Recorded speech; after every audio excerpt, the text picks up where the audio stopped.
આજે હું આવી છું શ્રી કર્ણમુક્તેશ્વર મહાદેવના મંદિર પર. પ્રતાપી ભીમદેવ સોલંકીના પ્રતાપી પુત્ર કર્ણદેવ સોલંકીએ આ મંદિર બંધાવ્યું હતું.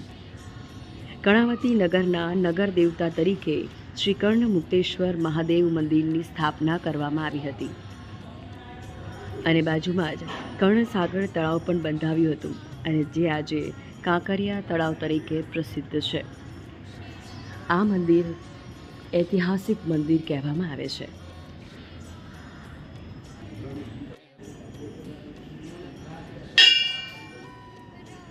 શ્રી કર્ણમુક્તેશ્વર મહાદેવનું આ ઐતિહાસિક શિવ મંદિર છે. પહેલાં તો મંદિરની અંદર પ્રવેશતા જ તમને આ 16 થાંભલા દેખાશે. પહેલાંના જે ભક્તો હતા તે આ મંદિરને 16 થાંભલાથી જ ઓળખતા હતા. આ જે 16 સ્તંભ છે તેનો પણ ઇતિહાસ છે. શિવ મંદિર જે છે તેની અંદર જે શિવલિંગ છે એ સ્વયંભૂ પ્રગટ થયેલું શિવલિંગ છે.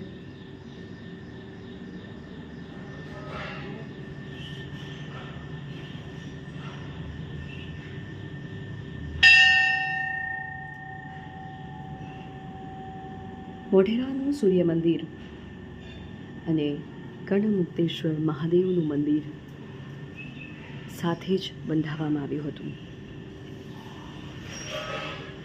તેનો ઇતિહાસ પણ અનેરો છે.